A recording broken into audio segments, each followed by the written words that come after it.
기아가 너무 무리수를 남발하면서 롯데에게 1884일 만에 수입패를 당했다. 솔직히 어느 정도 예상한 결과일 수도 있는데요. 이 시점에 선발 투수의 공백에 따른 불펜진의 피로도에 의하여 기아가 무너지는 건가요?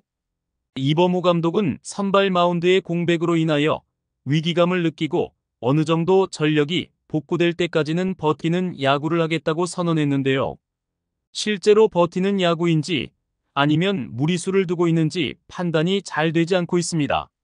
나성범이 복귀할 때도 무리하게 1군으로 올리면서 한참 동안 팀 타격의 흐름을 끊어 집중력을 흩어내는 상황을 만들더니 롯데와의 경기에서도 일반적으로 판단하기 어려운 전략을 꺼내면서 자멸한 듯 보입니다.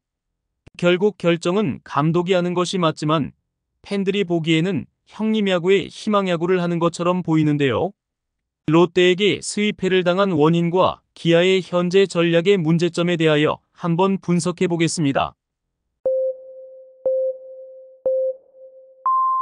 기아는 올 시즌 처음으로 롯데에게 수입패를 당하면서 3연패에 들어섰는데요.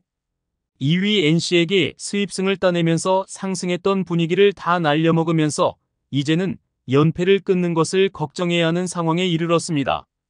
이것도 이해가 잘 가지 않는 것이 선발 투수 로테이션의 두 자리가 빈 상태에서 그동안 잘 나가던 2위 팀이었던 NC 다이노스를 수입으로 최상의 분위기로 롯데와의 경기에 들어섰지만 꼴찌 롯데에게 수입패를 당하는 굴욕을 맛보면서 이제는 삼성과 주말 3연전을 앞두고 있는데요. 이런 상황은 선두를 달리고 있기에 이범호 감독의 너무 안일한 판단이 이런 결과를 만들었다고 생각합니다. 타이밍상의 선수 운용을 잘 못하고 있다고 이야기하고 싶은데요.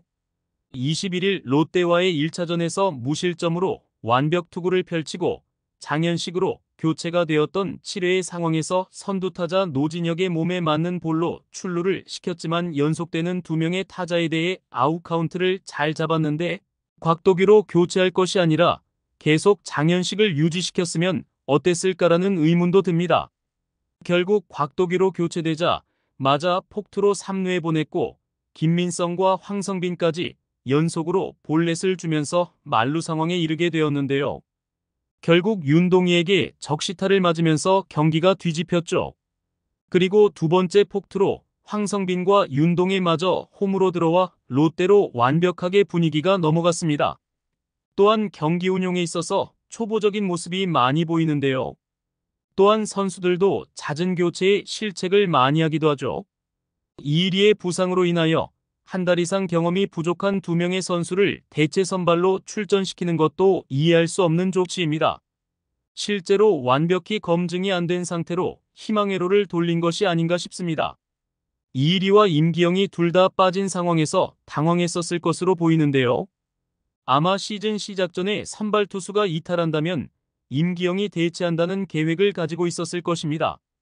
그런데 2명 모두 빠지는 최악의 상황에서 별다른 대책 없이 경험이 적은 대체 선발을 오랫동안 투입하고 23일 롯데와의 경기에서는 선발로 김사윤을 투입하는 등 투수 운용만 더 힘들게 하여 불펜의 피로도를 높이고 있죠. 김사윤이 초반에 무너지면서 윤중현이 롱릴리프로 3이닝으로 길게 가져갈 수밖에 없었으며 추가적으로 4명의 불펜진을 더 투입했습니다. 초반에 무너진 마운드의 곽도규를 제외한 출전한 모든 투수들이 실점을 기록하면서 이길 수 없는 분위기를 만들어갔습니다. 그리고 5월의 사나이였던 소크라테스의 타격 침체에 대응하는 감독의 자세도 문제인데요. 23일 3차전에서 멀티히트를 기록하기는 했지만 앞선 2번의 경기에서 선발로 출전해 모두 안타를 생산하지 못하는 경기를 했습니다. 컨디션이 너무 나쁘다면 잠시 선발을 쉬게 하고 대타로 투입하거나 멘탈을 회복하는 것이 최우선 과제입니다.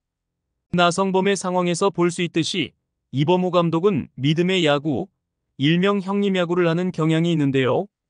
팬들도 보이는 답답한 전략에 대한 고집을 꺾어야 합니다.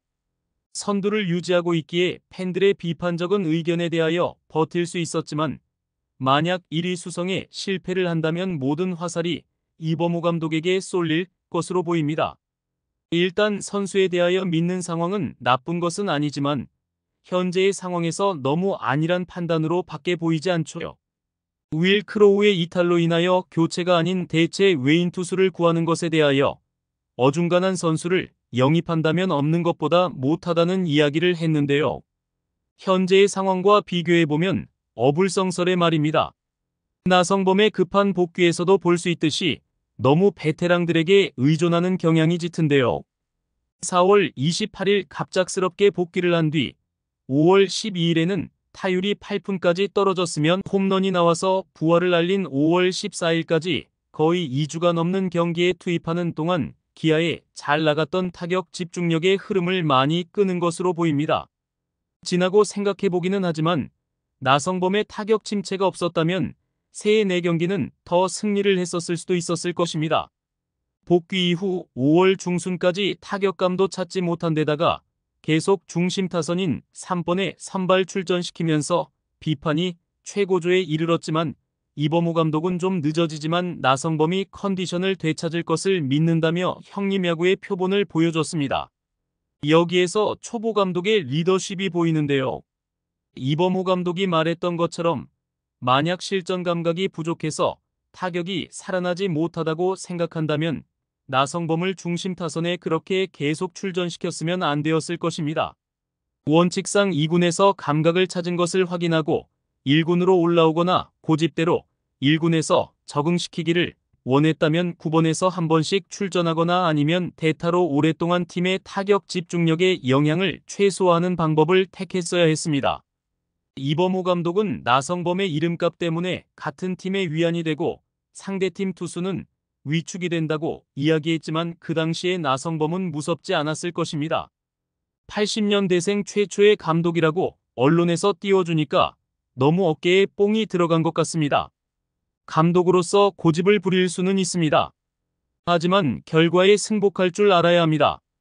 프로야구는 멘탈 스포츠라고 말하는데요. 나성범이 중간에서 삼진이나 아웃을 당해 쉬어가는 코너가 되었을 때 다른 중심 타선의 선수들의 멘탈이 무너지지 않았을까요? 프로라는 이름을 달고 있다면 팬들에게 최선을 다하는 모습을 보여야 합니다. 감독이 최선을 다한다는 것은 선수들의 멘탈을 잡아주고 최선의 경기력을 선보일 수 있도록 전략을 수립하는 것을 말합니다. 이렇게 글을 쓰다 보니 김태형 감독의 말이 생각이 나는데요. 해줘야 할 선수, 이름값 있는 선수 이제 믿지 않는다. 컨디션이 좋아야 출전할 수 있다면서 성적 안 나오면서 팀 분위기를 해치는 몸값 높은 선수들을 2군으로 쳐내고 팀의 변화를 이끌어 점차 분위기가 상승하는 팀을 만들며 팬들도 지지해주는 모습이었습니다. 꼴찌의 상황과 선두의 상황이 다를 수는 있지만 한번 생각해봐야 할 문제입니다. 결국 승리를 위해 최적의 판단을 해야 하는 것이죠. 선발 투수의 공백이 이일이와 임기영의 복귀 시 어느 정도 해결될 수는 있습니다. 하지만 두 선수의 복귀가 무조건적인 해답을 아닐 것입니다. 부상 후에 복귀하기 때문에 1군에 와서는 실제 경기 결과가 좋지 못할 수도 있습니다. 너무 초보 감독 티를 내지 말고 정상적인 판단으로 최선의 경기를 할 수 있도록 만들어야 합니다. 한 게임 차이로 아직은 선두를 유지하고 있기에 다시 파이팅해서 우승을 위해 열심히 경주해야 합니다. 구독과 좋아요는 영상 제작에 큰 힘이 됩니다.